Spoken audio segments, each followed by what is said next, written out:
नमस्कार आदाब, आप देख रहे हैं भारत न्यूज़ में आमिर शेख। जैसा कि आपको बता दें, भिवंडी के भाजपा के गठनेता श्री संतोष शेट्टी का भिवंडी में महानगर पालिका के अंदर ऑफिस की ओपनिंग हुई, जिसमें महाराष्ट्र राज्य मंत्री वन मंत्री गणेश नाइक जी मौजूद रहे। इस मौके पर कपिल पाटिल, भारत सरकार के माजी केंद्रीय मंत्री मौजूद रहे। इस मौके पे भिवंडी महानगर पालिका के अन्य कई नगर सेवक व महापौर मौजूद रहे। भाजपा के एमएलए महेश चौगले भी मौजूद रहे। आइए देखते हैं इस रिपोर्ट में उन्होंने क्या कहा और किस तरीके से ऑफिस की ओपनिंग की, और इस मौके पे उन्होंने लोगों को संबोधित करते हुए क्या कहा, भिवंडी के नवनिर्वाचित नगर सेवकों को क्या कहा, किस तरीके से संबोधित किया, आगे किस तरीके से काम करना है, काम की दिशा, इसके बारे में उन्होंने लोगों को बताया। आइए देखते हैं पूरी रिपोर्ट में आमिर शेख की।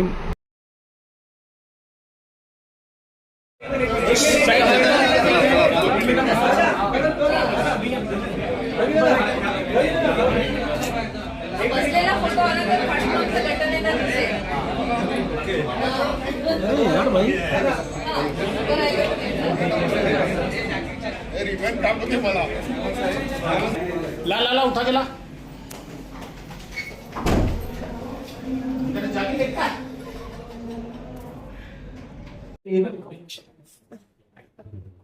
महाराष्ट्राचे वन मंत्री गणेशजी नाईक साहेब, माजी खासदार माननीय कपिल पाटील साहेब, भिवंडी शहरातले महापौर नारायण चौधरी साहेब, संतोष शेट्टी साहेब, रवी सावंत साहेब, आमचे ताई आणि सन्माननीय मंच आणि आपले भिवंडीकर महिला बंधू, आज संतोष शेट्टीच्या माध्यमातून आज पूर्ण भिवंडीमध्ये एक चांगलं काम आपण प्रत्येक कित्येक वर्षापासून बघत आलो। म्हणजे छोट्या छोट्या गोष्टीपासून अण्णा एवढं लक्ष देतो तर त्याला ते कसं मोठं करता येईल त्या अण्णाकडे शिकत असतं। आज अण्णांनी एवढ्या वर्षात, म्हणजे आपण बोलतो गणेशोत्सव असतो, नवरात्र असतो, जे जे सण असतात ते सगळ्यात चांगले बनवण्याचं काम करत असेल तर अण्णा करतो, संतोष शेट्टीजी करतो।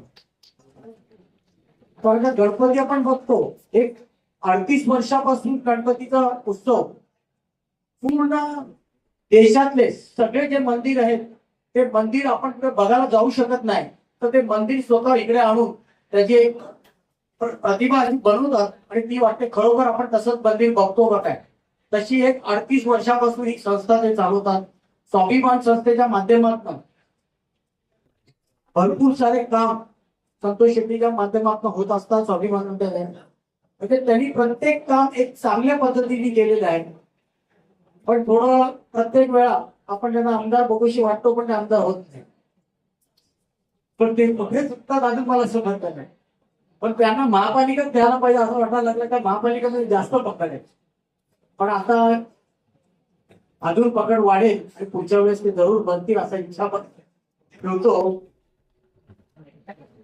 आणि संतोष शेट्टी साहेबांच्या माध्यमातून मला पूर्ण विश्वास आहे भारतीय जनता पार्टीचे सगळे काम जे आपले कार्यकर्ते घेऊन येतात आणि त्यांच्या वार्डातले असेल, सगळीकडचं असतील, आणि महापालिकेचे जे जे विषय असतील ते चांगल्या पद्धतीने भारतीय जनता पार्टीला आपल्या हितासाठी, भारतीय जनता पार्टीच्या समाजाच्या हितासाठी जे कार्यक्रम असतील ते चांगल्या पद्धतीने स्वच्छ मनाने ते करतील एवढा विश्वास आहे। आणि आज आपल्याकडे या एक लहानच कार्यक्रम बघायला आहे, पण तरी पण नाईक साहेब आले की नाईक साहेबांचा खूप खूप आभार व्यक्त करतो। कारण का त्यांना पण आज चव्हाण साहेब आज पूर्ण महाराष्ट्र फिरतात, नाईक साहेब चव्हाण साहेब पूर्ण महाराष्ट्र फिरतात। आता भिवंडीवर त्यांचं लक्ष थोडं कमी झालेलं आहे, म्हणून आमची इच्छा आहे का आम्ही प्रत्येक कामात आपलं भिवंडीवर लक्ष असावं।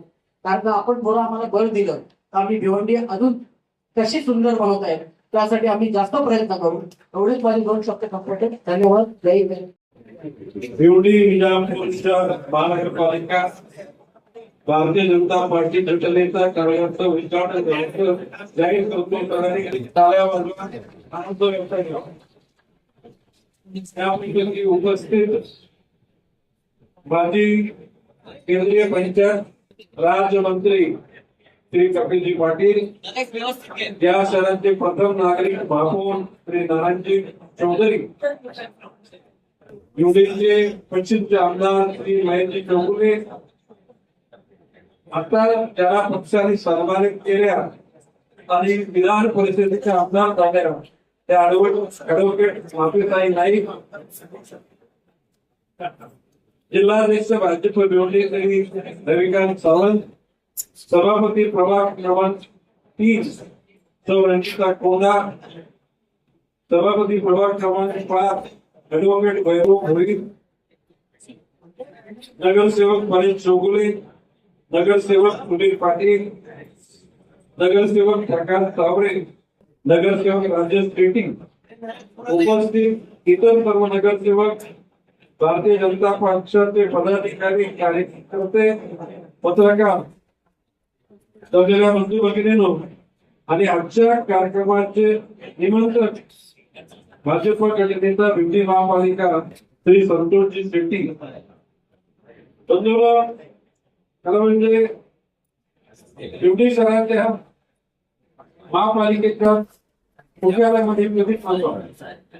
भिवंडी शहरातल्या आलो नाही, भिवंडी शहराच्या मुख्यालयात आलो. बाबाची ती निष्ठेनं काम केलं की त्याला यश मिळतं. सुदैवानं 1947च्या स्वातंत्र्यानंतर झालेल्या पंतप्रधानांनी अजिबात काय काम केलं नाही असं मी म्हणणार नाही. आणि तसं म्हणणं म्हणजे आपण सत्य सांगत नाही असं होईल. परंतु सुदैवाने पंतप्रधान नरेंद्रजी मोदी यांनी 2014 साली या देशाचं पंतप्रधान पदाची धुरा हाती घेतली. 14 ते 19, 19 ते 24 आणि 24 आता हा 2 वर्ष अधिक म्हणजे माननीय पंतप्रधान नरेंद्रजी मोदी यांच्या कारकिर्दीला 12 वर्षाचा कालखंड पूर्ण झाला. सुदैवानं तंत्रज्ञान विकसित झालं, आर्टिफिशियल इंटेलिजन्स आणि एकूणच सगळ्या देशाची प्रगती होताना 5व्या स्थानावर असलेली आपली अर्थव्यवस्था 3ऱ्या स्थानाकडे वाटचाल करायला लागली. कुणी नाकारू शकत नाही की देवेंद्र फडणवीसांच्या नेतृत्वाखाली महाराष्ट्राचं सरकार ज्या पद्धतीने काम करते त्यामागे नरेंद्र मोदींची प्रेरणा आहे. मधल्या काळामध्ये भारतीय नौदलानं, वायुदलानं आणि हवाई दलानं जो पराक्रम केला त्याची दहशत देणारा अन्य देशातल्या राज्यकर्त्यांना निश्चितपणे झाल्यामध्ये देश स्वयंपूर्ण झाला. कितीतरी लोकांना दारिद्र्य रेषेच्या बाहेर आणले, गोरगरिबांना अन्नाचा कोटा दिला गेला. पंतप्रधान आवास योजना त्याचा उल्लेख मागाशी कपिल पाटलांनी सांगितलं की 6,000 घरांची योजना होती, त्यातील 15,000 देशातील प्रत्येक माणसाला शुद्ध पाणी मिळालं पाहिजे, देशातील सगळ्यांना आरोग्याच्या सेवा मिळाल्या पाहिजे, शिक्षण मिळालं पाहिजे आणि देश विवेकानं, संयमानं, माणुसकी धर्माचं जतन करता करता जगाच्या शांततेकरता नेतृत्व करायला सिद्ध झालं पाहिजे.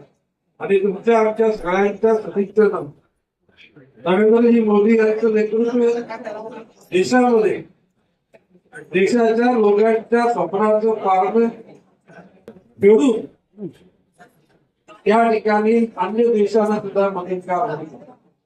त्यावेळेला कोविडची साथ आली, त्यावेळेला जग हादरलं, परंतु मोदीजींच्या नेतृत्वाखाली भारतातल्या सर्व शास्त्रज्ञ तज्ञांनी ही लस शोधली, ती भारताला सोडली नाही तर जगातले 130 देशांना त्या लसीचा वापर झाला आणि जगाचे दोन्ही निश्चितपणे भारताकडे हसकादायक पद्धतीनं मागलेले आहेत. आता महेश चौगुलेंनी आता या ठिकाणी सांगितले आमदारांनी की रवींद्र चव्हाण महाराष्ट्राचा कानाकोपऱ्यात कलेक्टर आणि मी महेशने मला आवाहन केलं की आता भिवडी शहराकडे लक्ष द्या. सगळ्यानुसार भिवडीच्या सगळ्या अडचणी वाढ. आता माननीय महापौर नारायण चौधरी यांनी सांगितलं की साहेब माननीय मुख्यमंत्री महोदया सगळ्या बैठकला तुम्हाला शब्द देतो लवकरात लवकर ही बैठक लागेल. त्या बैठकीला कपिल पाटील असतील, महापौर असतील, महेश चौगुले असतील, संतोष शेट्टी असतील आणि तुम्हाला कव्हरिंग करण्याकरता अभिनय असतील आणि त्या बैठकीमध्ये जे विषय असतील तुम्ही अगोदर उत्तर द्या. पाण्याचा प्रश्न, रस्त्याचा प्रश्न, आरोग्याच्या शिक्षणाचा, एकूणच महानगरपालिकेच्या हद्दीमध्ये गावठाण आता आणि जिल्हा परिषदच्या सभा महानगरपालिकेकडे वर्ग झाले. त्या ठिकाणी किल्ले पुढे अधिकारी वर्ग, कर्मचारी वर्गाची कमतरता असेल त्याचा आकृतीबंध तयार करा आणि तो तुम्ही सादर करा. त्या तुमच्या सर्व गरजा भागून घेण्यासाठी त्या ठिकाणी तुमच्या बरोबर काही राहणार. संतोष शेट्टीला मी काय आज ओळखत नाही. गेली 25 वर्षापासून संतोष शेट्टी संतोष शेट्टीचा भेटीपुरता मर्यादित नाहीये. संतोष शेट्टी सगळ्या महाराष्ट्रातल्या सगळ्या राजकारणाची कनेक्टेड आहे आणि नुसता काय भाजपच्याच लोकांशी कनेक्ट राहणार नाही. समाजसेवा करण्याकरता तो सगळ्यांशी कनेक्ट राहील आणि अशा पद्धतीने शेवटी लोकांनी जे उल्लेख केला ती गोष्ट खरी आहे की या घटनेच्या त्या कार्यालयामधून भिवडी शहरातल्या आणखी लोकांचं जे कुठेतरी लोकांचं अशा मध्ये रूपांतर करून त्यांना निश्चितपणे दिलासा देण्याचं काम संतोष शेट्टीच्या माध्यमातून होईल. मी आपल्याला या जाहीर बसलेला आणि जिल्हाध्यक्ष तुम्ही पण त्या मिटिंगला तुम्ही पण असणार तुमची असं समजून घेतच नाही. आणि तुमच्यापैकी जे कोण प्रमुख असतील ते माननीय मुख्यमंत्री महोदयांना सगळ्यांनी आता ती पुरावा मीटिंग लावतो आणि दोन्ही शहरांच्या संघटनांची करण्यासाठी त्याला यश करण्याकरता तुमच्या सगळ्यांची ताकद निश्चितपणे कामगिरी.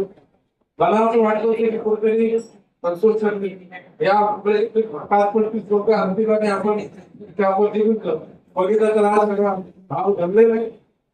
भविष्य काळामध्ये संतोषच्या नेतृत्वाखाली म्हणजे सगळ्यांचं नेतृत्व आहे पण महापालिकेच्या दालनामध्ये तुमच्या नेतृत्वाखाली अतिशय घवघवीत यश मिळेल असा विश्वास व्यक्त करतो. आणि भिवडीकरांना धर्माच्या पलीकडे, जातीच्या पलीकडे, भाषेच्या पलीकडे आणि वेळपणीच्या पक्षाच्या पलीकडे ज्या लोकांच्या गरजा असतील त्या पूर्ण करण्याकरता हा मॅनेजमेंट तरी पालकमंत्री असो तरी ठाणे जिल्ह्याचा संपर्क मंत्री आहे. म्हणजे ठाणे जिल्ह्याच्या कुठल्याही शहरामध्ये चुकीच्या गोष्टी घडल्या तर त्या माननीय आयुक्त महोदय, माननीय कलेक्टर महोदय यांना त्या गोष्टी सांगून त्या दुरुस्त करण्याची जबाबदारी माझ्याकडे पक्षाने दिली आहे. ती पूर्ण करून विश्वास व्यक्त करतो. जय हिंद, जय महाराष्ट्र.